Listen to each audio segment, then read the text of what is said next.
mess that up. It creates an interesting situation on video. Exactly. No, she was in Hawaii I don't know, right actually. before.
Since our moderator is ready, I just want to once again welcome all of you to today's book and bagel. My name is Jerry John Nuttall, and I'm a PhD nursing student in the College of Nursing and Health Profession. And also, I am the GSA Vice President for Academic. And I'm excited to be part of today's program, Book and Bagels, and I'm happy that you're also here to be part of us. Today we're going to have interesting two presentations, and we're going to have a moderator. We are excited to have our moderator, an experienced person in the clinical and research parts of his field. And I just want to use this opportunity to introduce Dr. James Herbert, who is going to be our moderator. He's the Executive Vice Provost and the Dean of the Graduate College at the Drexel University. He has served in a variety of administrative roles, including Interim Provost and Senior Vice President for Academic Affairs, Head of the Department of Psychology, Associate Dean of College of Arts and Sciences, Director of the Anxiety Treatment Research Program, Director of the PhD Program in Clinical Psychology, Interim Head of the Department of Biology, and President of the University Faculty. Following his undergraduate work at the University of Texas at Austin and liberal arts studies in Neuchâtel, Switzerland, James received his PhD from the University of North Carolina at Greensboro, then completed a clinical fellowship at Beth Israel Medical Center in New York City. His research interests include cognitive behavior therapy, mood and anxiety disorder, remote internet-based treatment, and the promotion of evidence-based practice in mental health. He has published over 160 papers and book chapters on these and other topics, including a recent book on mindfulness and psychological acceptance and cognitive therapy that was endorsed by His Holiness the Dalai Lama. He is known internationally for his writing on quackery and pseudoscience in mental health.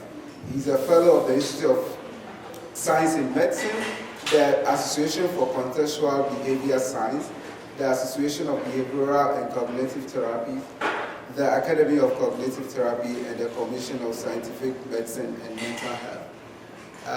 Just to also add, we have also people joining us online today for Book and Bagels. So I now hand over to our moderator, Dr. James Herbert, to take it.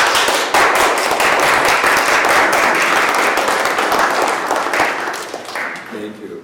That's very kind. Thank you. I didn't know you were going to read the whole bio. It's kind of embarrassing. So, but today is. I don't. Okay, do I need to hold this? Yeah. Yeah. No? No, you don't. Oh, okay. It's a really good mic. I didn't Great. realize I had you hold it to your face the whole time. How's that? Can you hear me? Perfect. Great. So it's a pleasure to be here, actually, and this is not about me. This is about the students, and I'm really happy that we have two presenters today. It should be exciting. This is our first Books and Bagel since I've had the pleasure of being Dean of the Graduate College. The first one we've done for the academic year, but not the last. We hope that now this is going to kickstart, and we're going to have several more of these. So I did notice, and these are interesting Mexican bagels today. It's not any kind of bagels I've ever seen before, but I love Mexican food, so this is great. So our first presenter is Helen. Is it Helen? Is it Helen? Helene. Helene. Okay.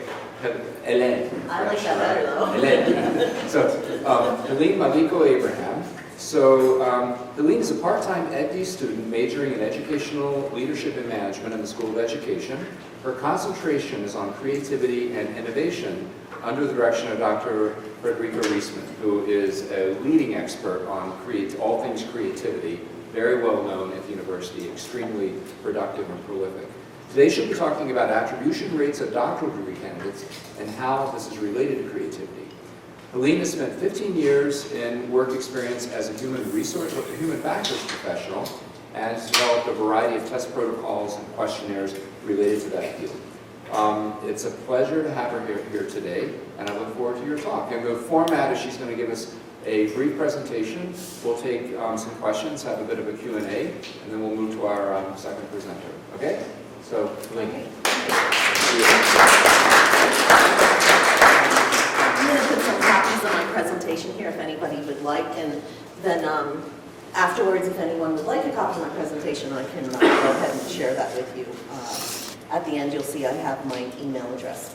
So first, I'd like to thank Dr. Herbert for the invitation, also Taz Kwok. I'm pleased to be here, and I'm very pleased to see participation today. Thank you very much for allowing me to come and share my dissertation topic with all of you and my research to date. So the title of my dissertation topic is Persistence to Completion of Doctoral Degrees in Light of Student Creativity. So as Dr. Herbert said, my background, for 15 years I was a senior human factors specialist. I specialized in usability tests and evaluations specifically for air traffic control surface surveillance systems. And what that means is my work involved the systems that the controllers used once the aircraft were on the surface of the airport. And in that role, I developed test protocols, questionnaires that were used as part of the studies. I analyzed the test reports and then wrote up the formal test reports. So my dissertation research explores the possession of creativity and the related factors of tolerance for ambiguity and risk-taking. I'm examining students that are persisting in EDD and PhD programs, as well as completers. What brought me to this topic is I've done some research on attrition rates, and for decades, actually about 7 decades, doctoral program attrition rates range anywhere between 40 and 60%, dependent on degree plan of study. My expertise lies within selection criteria. That's what brought me to this topic. So I started to investigate a solution within the selection criteria of potential students in doctoral programs to alleviate those high attrition rates. And the addition of creativity assessments may identify those applicants who are not only creative problem solvers, they're tolerant of ambiguity, and they're risk takers. So why creativity? Self-report creativity measurements may prove to be valuable indicators of 2 things: future student performance and completion of students' intended doctoral programs. So these are my research questions for my study. So the first is, are students that are currently enrolled in doctoral programs aware of their creativity?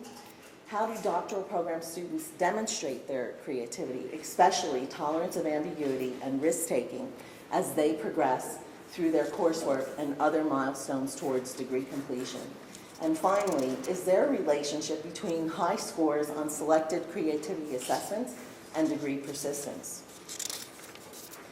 So my methodology for my study, it's a mixed methods, convergent parallel research design. What that means is it allows me to collect my data concurrently. I'm employing a stratified purposive random sampling technique, which will allow me to form some subgroups within my participant sample. And information from the demographic questionnaires that I'm administering during the first phase of my study is what's allowing me to stratify my sample participants. So here's my design. As I said, my data collection is divided up into 2 phases, and I'm collecting both quantitative data, which is made up of my surveys, and I'm doing that through Qualtrics, and qualitative data, which is a one-to-one personal interview and a drawing task. So this is what composes phase 1 of my study. So phase 1, I'm employing 4 surveys with my demographic questionnaire. But the first 3 surveys, the first one is the Reisman Diagnostic Creativity Assessment, and that measures 11 creativity factors. I know them by heart, but I don't want to forget, so I'll just read them to you. So those include originality, fluency, flexibility, elaboration, tolerance of ambiguity, resistance to premature closure. 2 kinds of thinking, both divergent and convergent, risk-taking, intrinsic and extrinsic motivation. The second survey that I'm administering is called the Multiple Stimulus Types Ambiguity Tolerance Scale. That was developed by a researcher by the name of McLean. And then the risk-taking assessment, which Dr. Reisman and I both developed together for use in my study. Most participants to date have completed phase 1 of my study in 15 minutes or less. And as of today, 80% of my data collection efforts are complete on phase 1 of my study. I'm administering phase 1 to all participants of my study in order to obtain a confidence level. Phase 2 is the really fun part. It's composed of the Torrance test of creative thinking, the figural portion of it, which is a drawing task. This test measures fluency, originality, elaboration, abstractness of titles, and resistance to premature closure. And if you notice, some of those factors are also addressed in the recent diagnostic creativity assessment. And also, I'm conducting a one-to-one personal interview with all participants in phase 2. Participant completion time for this phase is typically about 45 to 50 minutes. I'm proud to say that as of this morning, my data collection efforts on phase 2 are 90% complete. Remember, this is a subset of all of my phase 1 participants. So a smaller subset of participants were selected based on the stratification schema that I developed for my research endeavors. So I'm using triangulation. And triangulation is a powerful technique that facilitates validation of data through cross-verification of 2 or more sources. So you'll see, one source of my data collection is interviews, the other is surveys, the third is the Torrance test of creative thinking, which is the figural portion, which is a drawing task. Typically, methods triangulation involves both quantitative and qualitative data, which is what my study does. And more importantly, over here, it elucidates complementary aspects of the same phenomena. And it uses multiple data sources to facilitate understanding, and then my follow-on analysis. So I thought I'd like to, as someone who's currently in the process, I'd like to share with everyone a little bit of my data collection strategies and how I'm going about not only collecting a large amount of data, but organizing it. And some of the strategies that I've employed is that you got to plan for the worst and then just prepare for the best, right? You can't walk into a research project thinking everything's going to be smooth, everything's going to run perfectly. I'm administering my surveys on Qualtrics, so there are things that are going to happen, and I've learned I'm the type of personality. Used to be, I would like to think that this process is smoothing that out a little bit for me. I just don't automatically react and say, oh my gosh, what am I going to do, right? You just have to take a step back, just look at what's happening, what you need to do to fix it, and fix it. So that includes with an online survey administration, right? Sometimes there's glitches. There's not supposed to be glitches, but there are. And you just need to do what you need to do in order to help alleviate that. Part of that is I ran a pilot survey. And a lot of the things that poked up after I started my formal data collection techniques did not occur during my pilot.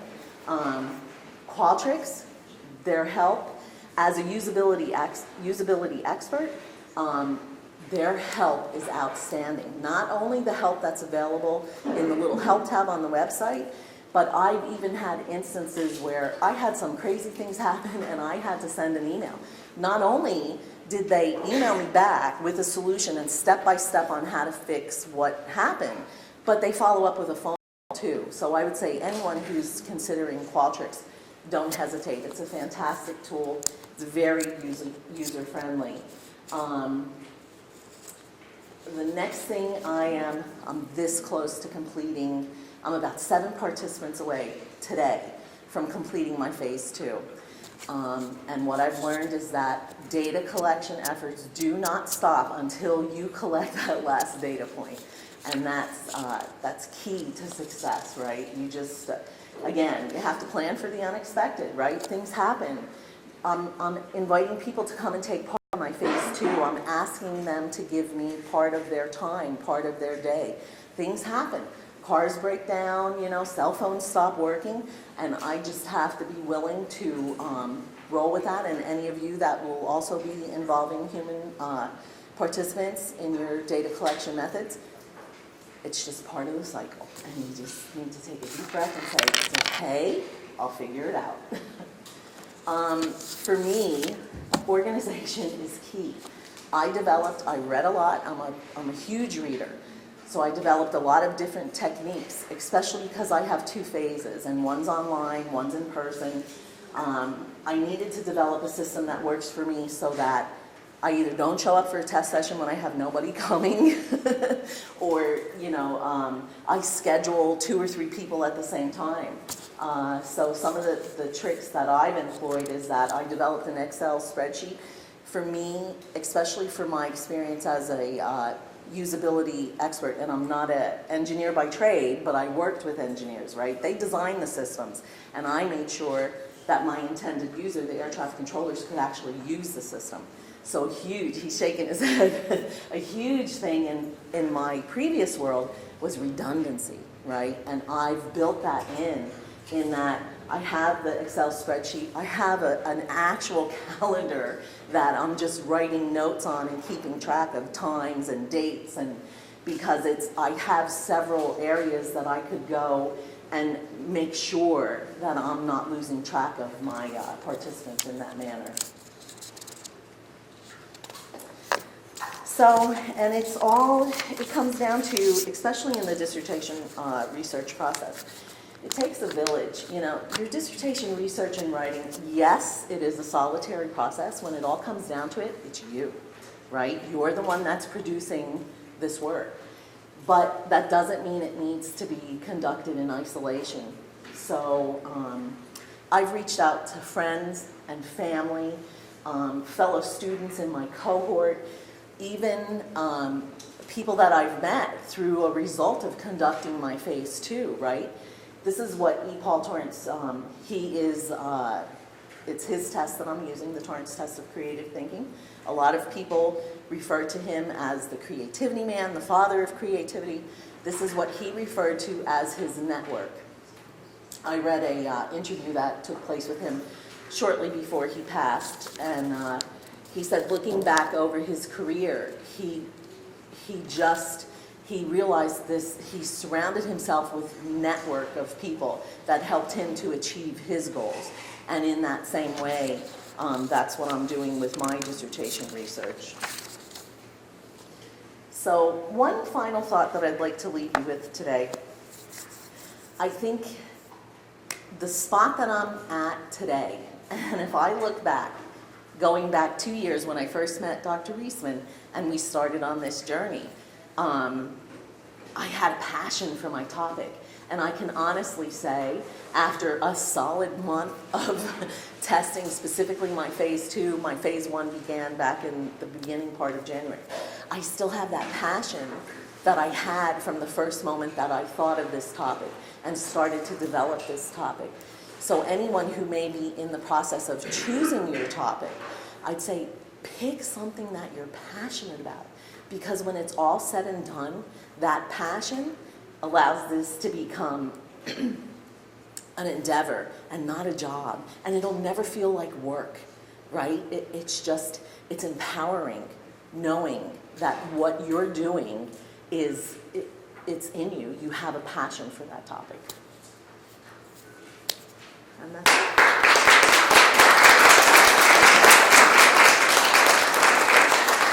Don't go away. Okay. You gotta stay there, because now we get Okay. to address questions. So, that pep talk at the end, it makes me want to go do it. I'm not so sure about that, but it was, but I can really resonate with the idea of this, it takes a village. The idea, doing a dissertation can be a very lonely process, right? You can isolate yourself, and it really is important whether you're doing a master's thesis, a dissertation, to not let yourself become isolated. So, so if I could start, I have a couple of questions for you. Okay. And if I could start, and then I thought we could open it up and have and get other questions. So Sure. my first question is, I noticed it was interesting because creativity, people have divided up that construct in terms of its constituents in lots of different ways. And Dr. Reisman's scale, I think you said 11 factors.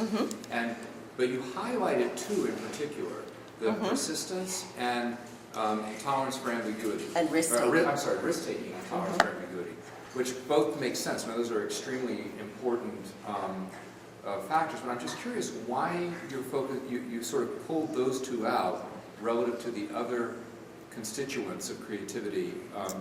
Do you view those as somehow more central, more important, or at least in this context? The literature kind of sort of led me in that direction. There's been some research done on the influence of creativity. Sternberg did it, but on the undergraduate level.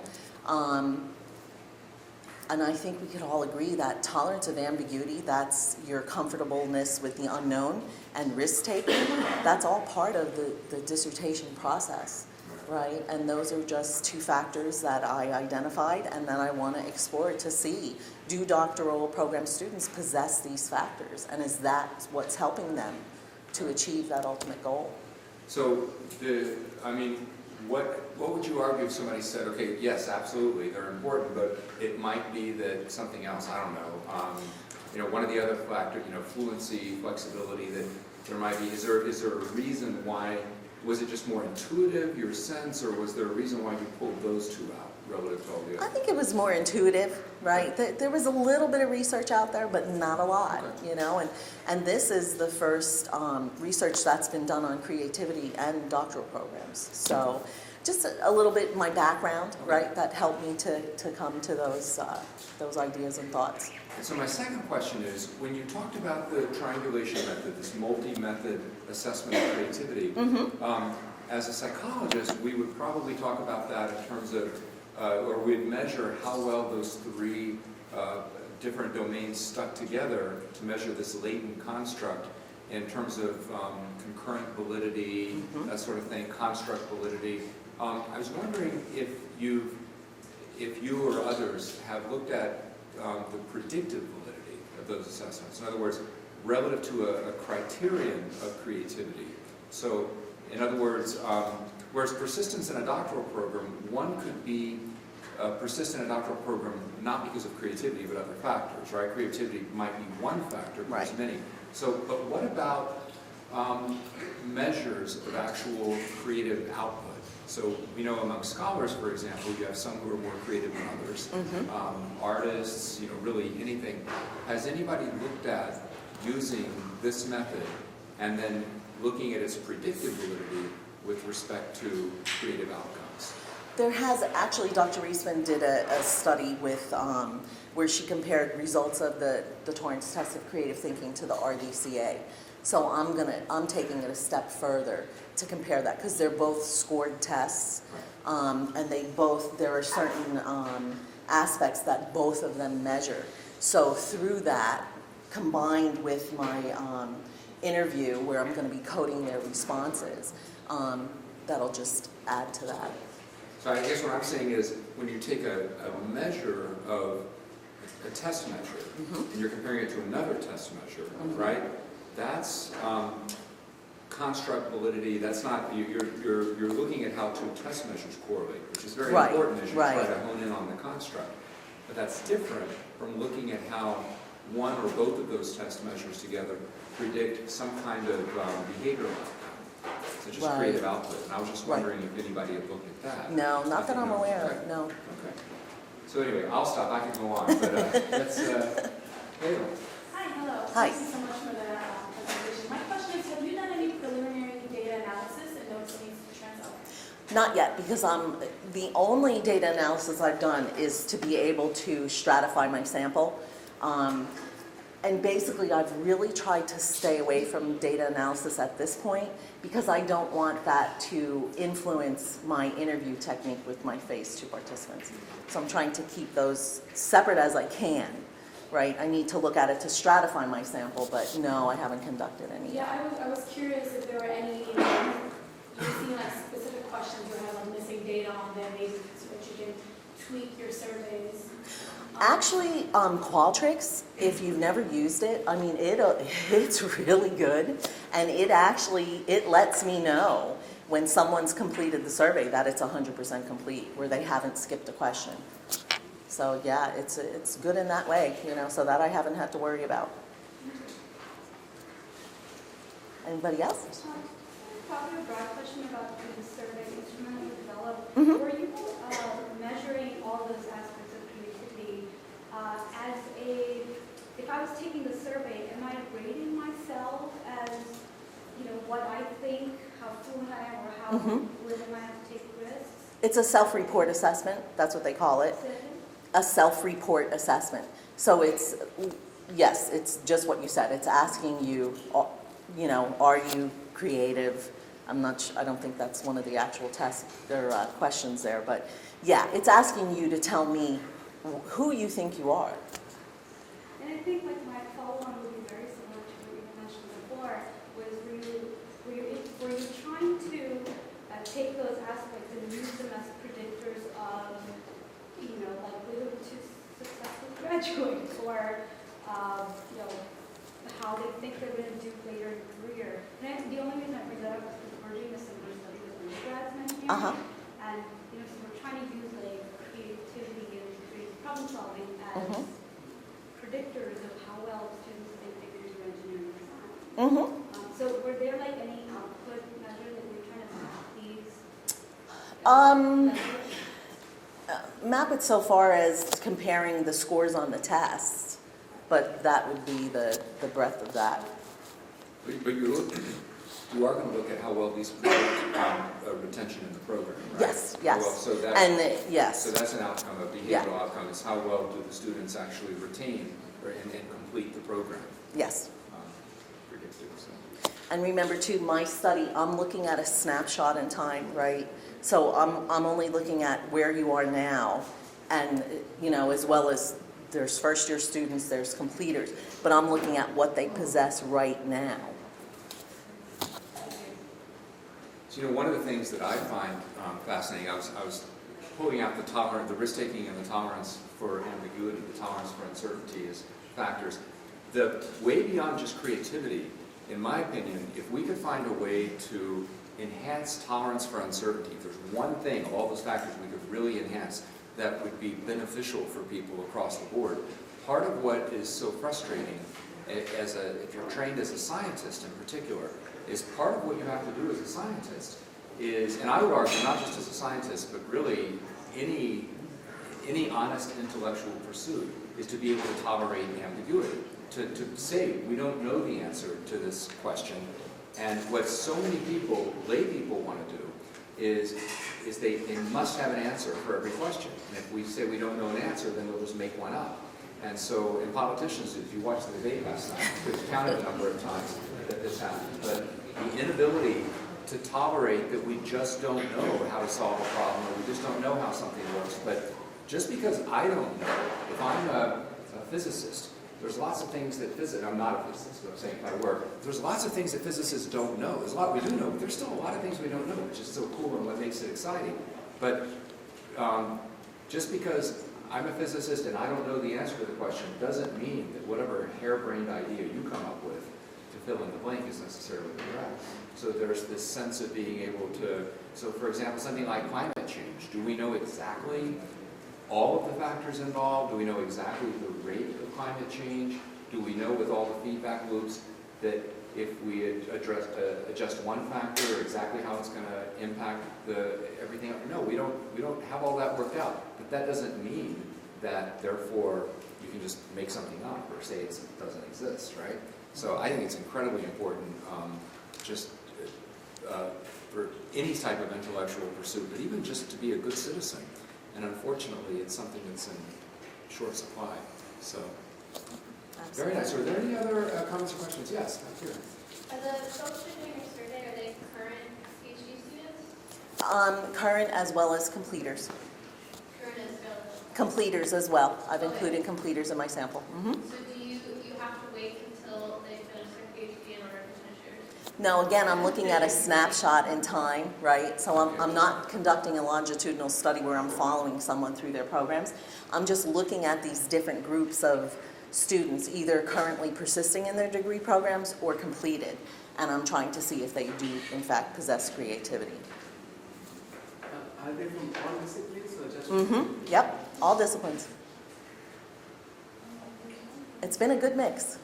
Quick one, are you going to look at any gender differences? You know, that's a very good point, and it's potentially something that I will, I'm going to have a lot of analysis. I think there's going to be a lot of different ways that I could slice and dice my data, and look into that as well to see if there's any differences there. I mean, especially with like risk taking. Mm-hmm. Anybody else? Awesome, thank you. Okay, well, thank you so much. Okay, so switching gears a little bit.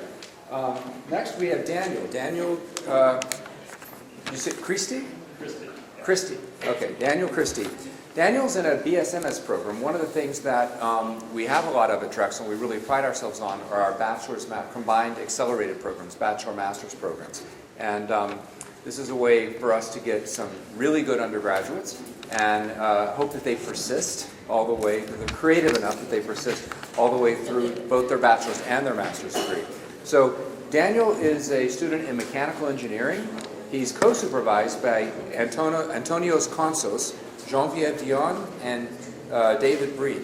He's part of an interdisciplinary Drexel team working to develop computational models of functional fabrics driven by experimental information across different disciplines. And this Functional Fabrics Initiative is really a very, very cool program that's going on at Drexel, and it's an intersection between lots of different disciplines, which makes it especially exciting. Functional fabrics are smart textiles that constitute an emerging class of tunable engineering materials that can see, hear, sense, and adapt. And these are envisioned as device platforms for applications including consumer wearable electronics, biomedical monitoring, compliant robots, national defense, and many other applications. One of the early projects they've been working on is the so-called belly band. I don't know if you're going to talk about that today, briefly, which is a really cool device that a woman wears while in labor that actually will monitor contractions during labor, much better than and much more comfortably than the traditional belt methods. In addition to his impressive academic credentials, Daniel's part of Material Advantage, which is a student program that provides membership to the 4 largest professional societies of material science and engineering. So, Daniel, really looking forward to learning more about your work. Thank you.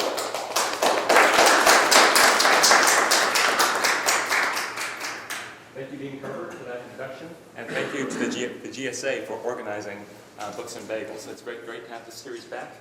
And given that we're here to talk about interdisciplinary research, I thought I'd start off with a quote from the science philosopher Karl Popper, who in 1963 said that we're not students of particular disciplines, we're students of problems. We should let the problems define us as researchers. And if we think about the research we do in that way, it enables us to integrate information, concepts, and perspectives from across disciplines, even creating new disciplines in some cases, to solve interdisciplinary problems. This is our interdisciplinary team that's been established since about 2014 and a half. On the slide here, you have mechanical engineers, fashion designers, computer scientists, as well as material scientists, working to advance a frontier in the way we can think about functional fabrics. Why are we interested in fabrics? Fibers themselves, the raw constituents of fabrics, are becoming a lot more functional. But fibers are the basis of broadband communication. They can be nanometers long, they can be kilometers long. They're not limited to just one material. In recent years, we generically as a field can combine materials in innovative ways into a single fiber. So if a single fiber can have billions of transistors on it, what does the fabric look like? A shirt that can take pictures? A shirt that can augment your capabilities? Monitor your vital signs? I believe those devices are on the near horizon. And as soon as we integrate those capabilities in the fibers, could they join Moore's law and change at the same pace that we expect these devices to? You know, I have friends that change these every 3 months when they're really the last 2 years, if you treat them well. So let's make that a little bit more concrete and show you what's real, what exists today. Functional fabrics can give us new ways of interfacing with information in the Internet of Things. New platforms for soft robotics devices. This is work at Drexel at the upper right. We call these knitbots. So these are pieces of fabric with shape memory alloy actuators knitted directly into them, printed out as a single component, forming the basis for a flexible robotic device. As I said before, it can augment our capabilities in times when we need them most. Extreme environments, from the Coast Guard rescue swimmer that saves you when you're out in the Bering Sea, to the American soldier on the battlefield. And monitor their vital signs while they're performing in those extreme environments. This is the Belly Band project here. It's collaborative work between the Excite Center, Genevieve Dion. I see Adam Pentucchio in the back there. He can tell you more about that after. I'm just going to ask you the hard questions. and some products that are starting to enter the marketplace. Generation 0 devices in this wearable electronics frontier. A brief comment about these devices. Pretty much all the smart fabrics that you can buy today still have rigid planar electronics integrated into them. The textile itself isn't the device. There's still a conventional hard piece of silicon somewhere in the fabric. What we want to do is get away from that and enable the device itself, the entire device itself, to become a wearable.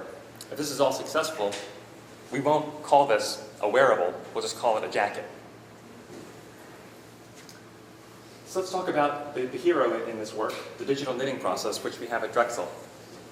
This is the Shimaseki Hope Technology Lab. It's down the road on 3401 Market. And we have a process called digital knitting. So knitting, if you're not familiar, is formation of loop structures. Loop structures start look a little bit like this. From a single cone of yarn, you can form an elaborate piece of fabric, looping it in a wide range of shapes. I'm going to start passing this piece around. Just make sure it ends up back here at the end of the talk. So how does this process work? It starts up here. This is a visual programming language that represents a fabric. The center right here corresponds to the architecture of the device that's manufactured. And where are all these lines here? And those lines are the processing parameters that go into forming that fabric. So the speed at which the yarn is fed, which the needles move. All of that is controlled here. And furthermore, I want to make the point that this process is highly controllable. Every single stitch in that fabric you see there can be individually programmed there, with some physical limitations, obviously. Because two needles cannot be in the same space at the same time, right? And the machines are smart enough to check for that. So before you send any program to be knitted, the machines will go through a quality check and spit an error if you've programmed something that's not physically realizable. But if all checks out, you have the form and fit simulation there, giving you a very convincing preview of what the actual component will be. Printed out, seamless garment. So what's the challenge here? The manufacturing process, in many ways, is there. But the challenge is adding another layer of prediction onto these devices, right? So if I can get a pretty convincing form and fit check of a functional fabric, but I want to know more than that, right? If I'm designing this to perform in extreme environments such as these ones here, you're going to want to know what happens when you stretch it, what happens when you put a load on it, what's the interaction like between a mechanical and an electrical field. We call that multiphysics. So that's what's the challenge that's driving the problem that's driving this interdisciplinary work. Touch briefly again on the design language. Do we have any knitters in the audience? So this grid here is pretty much standard in the textiles industry. It's a way of encoding what happens in a fabric. So those dots and open circles there, those correspond to different stitch types, of which there are many. Shimaseki is a Japanese knitting company, world leader in the production of computer-controlled knitting machines. This is how they represent that. So this top grid here corresponds to the one that I'm passing around right now. It's called a jersey knit, which is the simplest one there is. It's just all knit stitches everywhere across the face. And the one on the bottom is called the rib knit. It's a pretty common knitting pattern in sweaters, and all that is alternating columns of knit and purl. So if my palm here is knit, on the back you would see purl. So there's really only one stitch type here, just opposites of each other. Design 1, structure 1. Design 2, structure 2. This is all within the Shimaseki software. And we're not limited to just producing fabrics like the one we're passing around. These machines can also produce elaborate three-dimensional shapes, such as this toroidal construct here, this croissant-looking fabric, columnar structures, and elaborate geometric constructions. So this is a very versatile method. It gives us a new way of producing advanced engineering materials. The federal government realizes this too. So this story begins with a report to the President Obama in 2011 by his Council of Advisors on Science and Technology. And the purpose of this report was to come up with recommendations to ensure American leadership in advanced manufacturing well into the 21st century. An important recommendation that comes out of this report is the creation of the National Network for Manufacturing Innovation. Its goal is to develop a national infrastructure in linking industry with technologists and universities to reclaim an American lead in innovative ways of making stuff.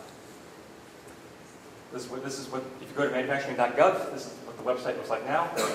There are currently 8 of these manufacturing innovation institutes in operation. So these are public-private partnerships that are supposed to become financially self-sustaining after a certain period of time. So the first one there is for 3D printing. There's one for light metals. There's one for photonics. And recently, a call went out by the Smiling Man in March of last year called Revolutionary Fibers and Textiles. Our answer to the President's call is called a FOA. This is a consortium of dozens of universities and over 100 companies in 26 states.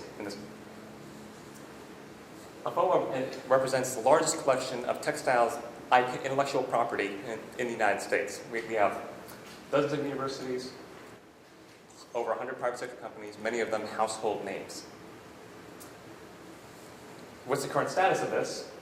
So a FOA has made it into the final round of the DoD's selection process, and we're waiting to hear back on what the final outcome is.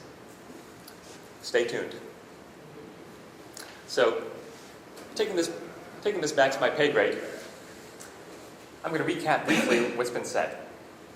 So first, the potential for digital knitting. It's a very versatile method to combine raw materials and structures the way they're arranged in space in order to produce a novel generation of what the community likes to call architectured engineering materials, where the function comes not just from the material itself, but from the way it's arranged.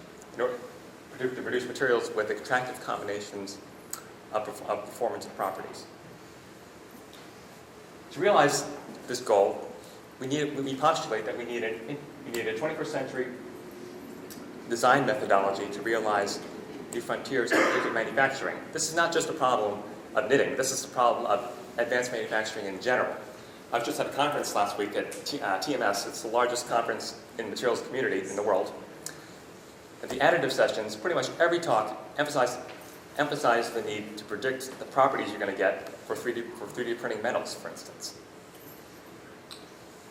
So from these objectives, this introduction, we get two main objectives.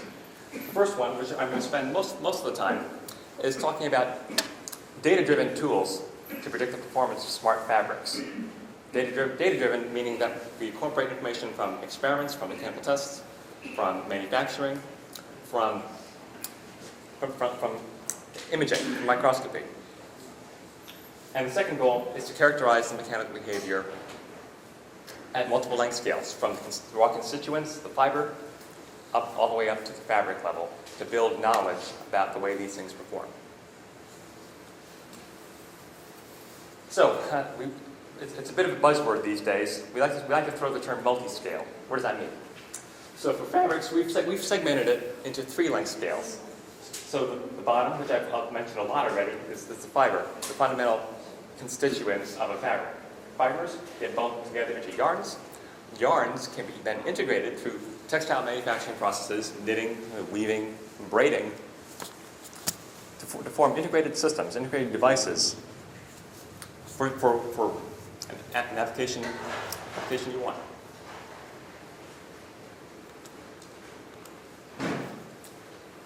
A brief look at some of the reading we've done. So what's integral to this problem? If you want to build a predictive model for the way that a fabric performs, you need to capture that geometry. That geometry is critical.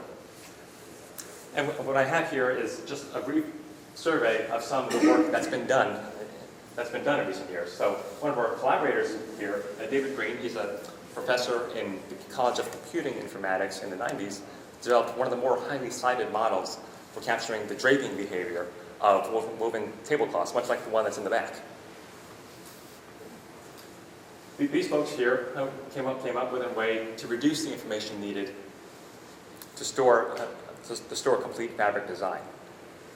So they said, okay, so I have this explicit textile architecture here. What if I just took, but you know what? If I want to regenerate this on the fly, maybe I can just take the points where the yarns intersect. That's the key feature. And represent it in this simplified way in order to reduce the data storage requirements. You can also go the route of trying to simulate the entire manufacturing process itself. So formulate a finite element simulation. Just think of it as a computer simulation of the knitting process. Forming a fabric from zero. We're taking that off the knitting machine, letting it relax, no load on it, and then using that model as a basis to make further performance predictions. And computer scientists as well have also looked at this. I mean, how many times do we need to render fabrics in CGI movies these days, right? Another key challenge is the contact and intersection problem, right? So if you take a look at the one that's going around, the yarn diameters are really not, the yarns are really not circles, and they're not constant either. They're not constant radius. If I have 2 cylinders in space, they can do one of 3 things. They can not intersect at all. They can intersect at a point, just one point. That's the ideal case. Or, what really happens, they can deform each other and form not a contact point, but a contact surface, where I could have millions of contact points.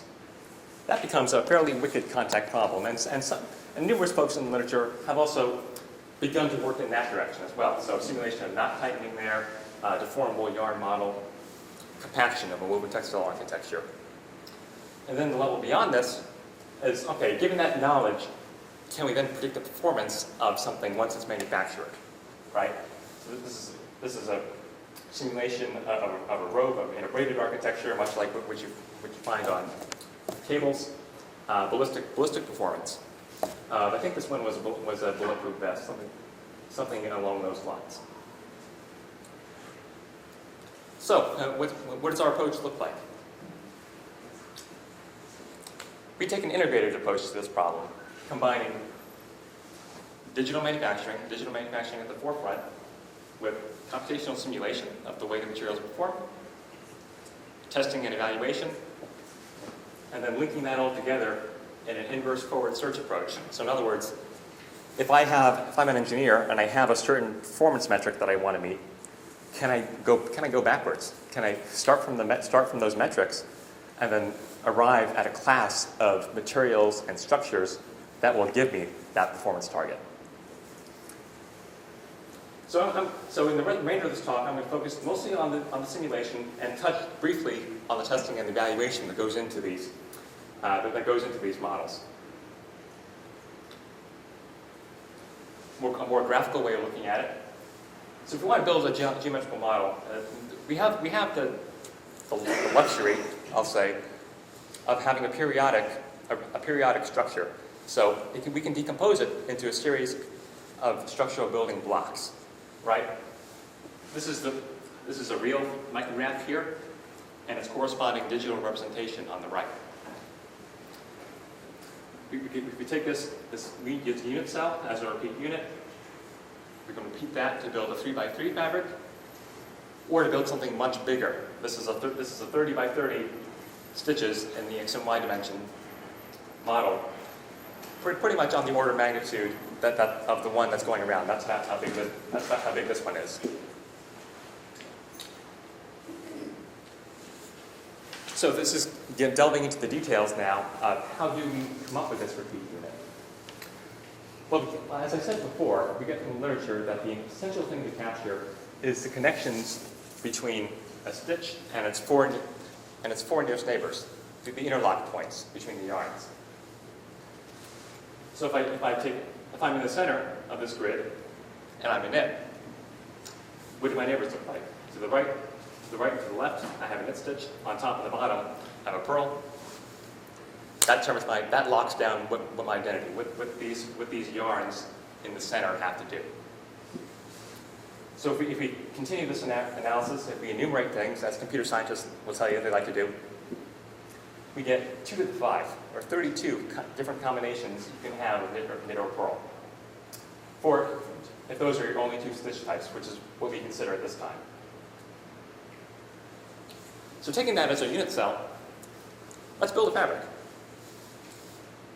So let's say we start with that design, have that as a unit cell. What do I need? I've got to define a yarn. And how do I do that? So we formulate a yarn as a series, as an interpolated spline, right? So that's my yarn center line. Define a constant yarn cross section. Build that up to do a fabric of m by n dimensions. See this process graphically. That's our first row. Second row. Third row. So just illustrate there what the code does to write out this model. That's not the only architecture we can do. There's an all knit, there's a riveted, a sweater pattern, and then a completely different architecture. So a key challenge here is the interpenetration between yarns, right? So when we first started working on this, we had a lot of interpenetration in our models, as measured by the white balls here. So what we need to get around that is a geometric optimization approach. This is what we're working with now. We have minimal optimization. I can touch more on Q&A about how this is done.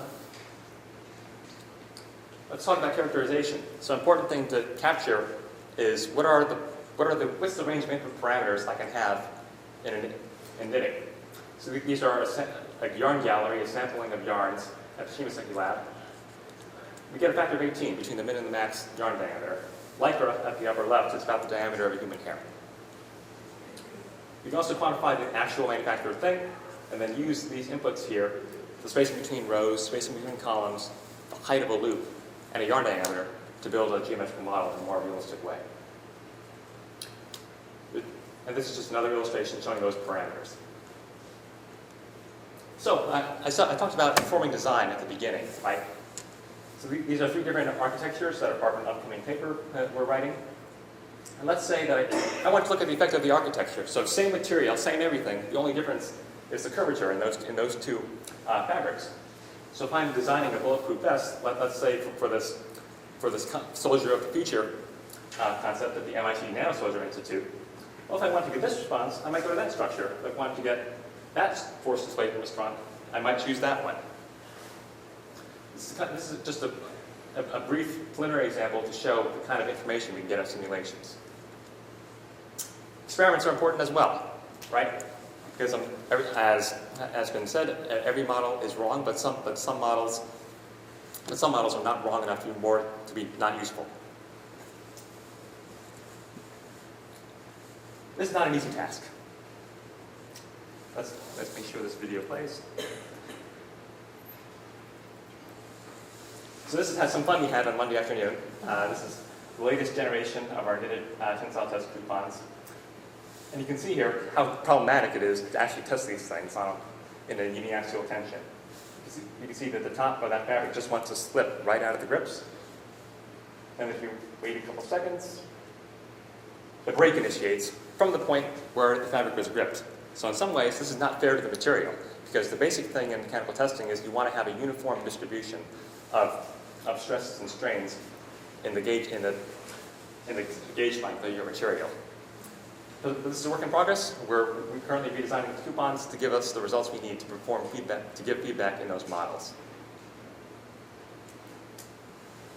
So just to wrap this up in a nice way, knitting, which I never thought I'd be working on until about 2014 and a half, is a versatile manufacturing capability to produce a new generation of architectured engineering materials.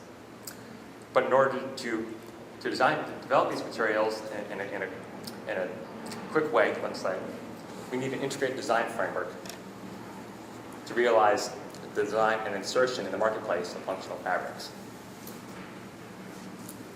That's our modeling approach. And I welcome any questions you have.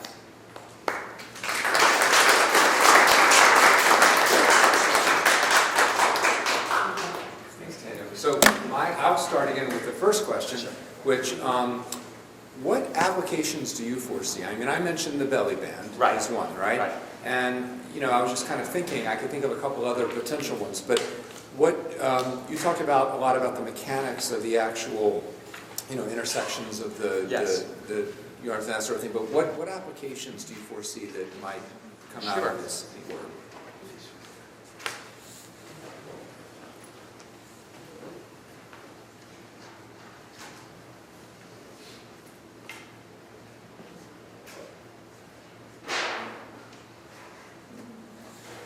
All right, so it's going to take a while to get back to that slide, but I'll just talk about it.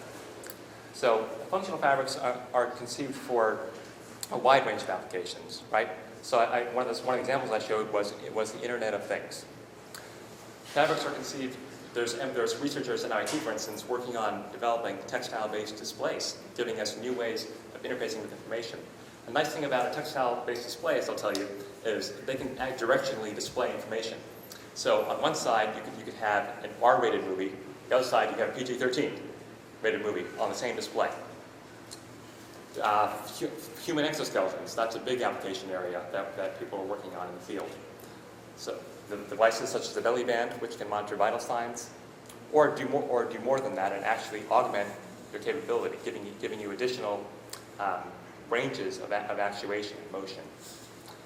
If you're a performer, you can need that. So, for instance, an American soldier on the battlefield, that is the major conception of what our future soldiers are going to have in their gear. Very cool. So I can see it now. So you can have these wearable displays, so a new way for undergraduates to fund their education, right? So you walk around with logos that drink Pepsi or something, and then you... Or politicians to wear the funding source. There you go. So let's open it up for questions. What questions do people have? Are there any privacy issues that you said a shirt could take photos or videos or something that you wouldn't know if someone came in and they're wearing a shirt that is videoing a room or something? Would you have to have like a disclaimer? I would say that at this point, in my opinion, cameras have become ubiquitous in our society. There's a camera right there in this room. I can understand why people might feel concerned about it, but I question if it's really that different. It raises an interesting point because there's some interesting work suggesting big generational differences in expectations of privacy. So people from my generation, old people like me, we sort of were brought up to expect privacy in certain settings, but people your age, right, have just given up. It's sort of like you were raised from the beginning just not really to expect privacy and just to expect that there's cameras and everything's being monitored. And there's judging from the kinds of things that you guys post on social media, Some of us. some of the stuff I've seen, you know, people don't seem to really care. Just put it all out there, you know. So maybe that's an interesting point, though, because the fact that you raised that question suggests that you're really getting old. Actually have an expectation of privacy. So just make it feel good.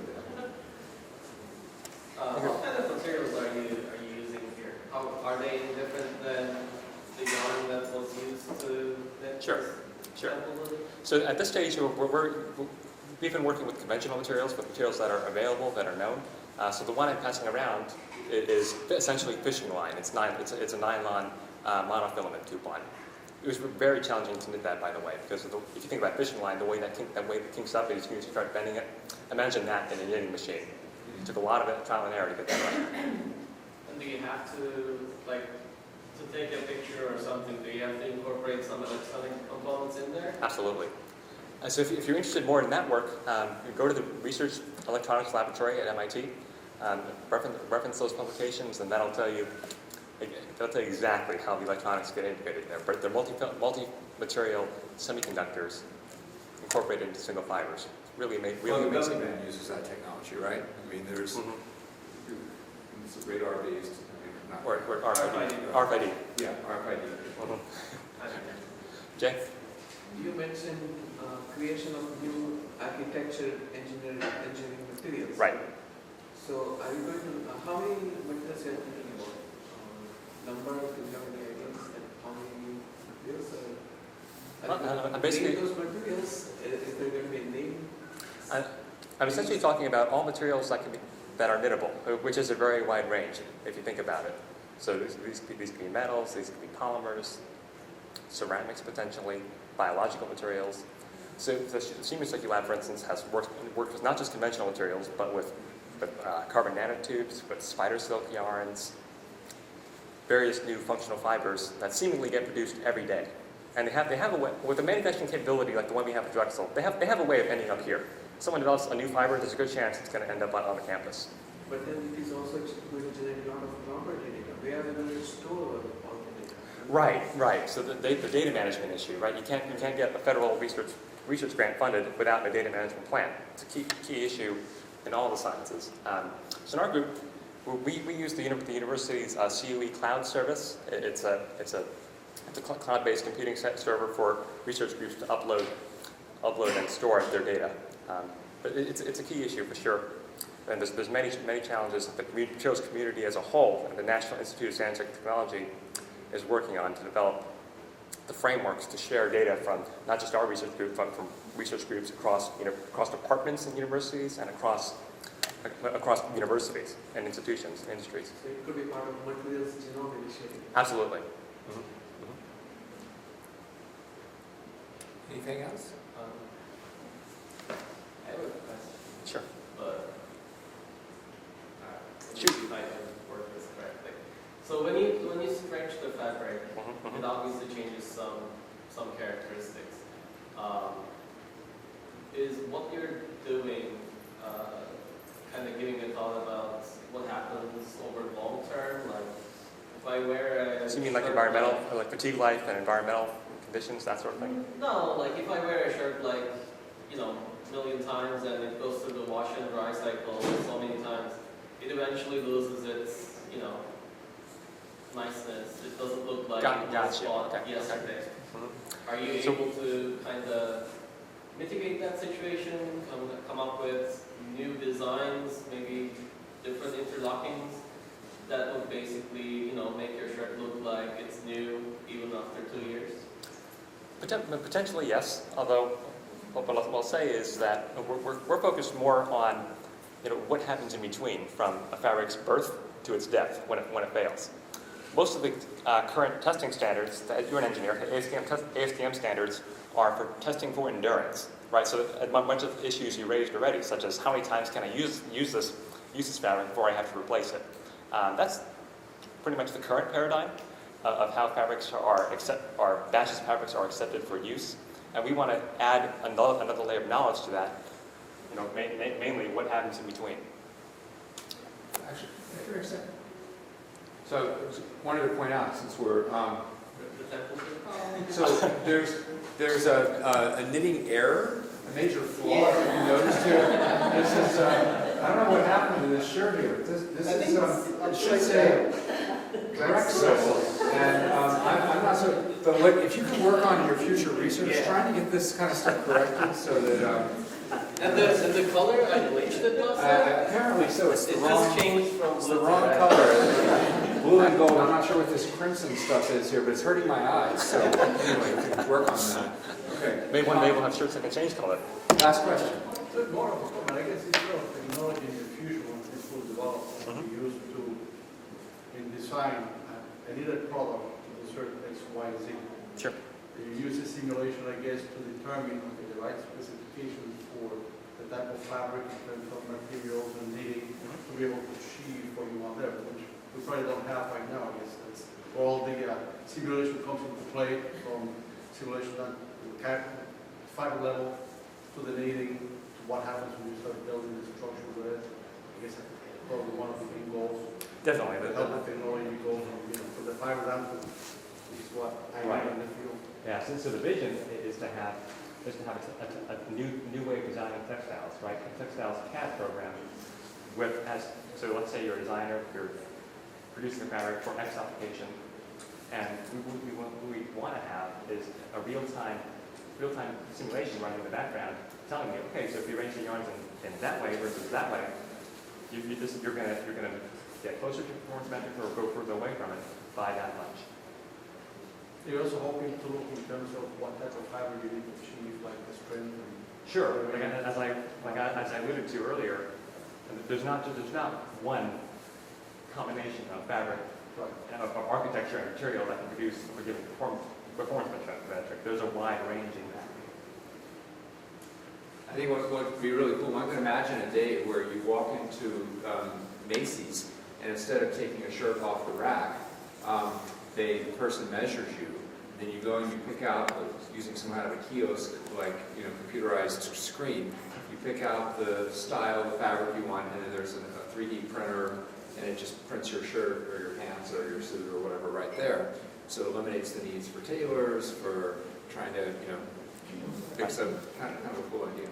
Listen, thank you so much. This was really, and especially as a bachelor's, master's student, this is wonderful. So a great exemplar of our accelerated degree program students. And I believe you have a little recognition for our speakers. Yes. Thank you so much for presenting these things, these topics. I really appreciate them. And we just have certificate and some mark here to give to the moderator and the participants. So this one is for you. Thank you. Thank you very much. Okay. And Daniel. Okay.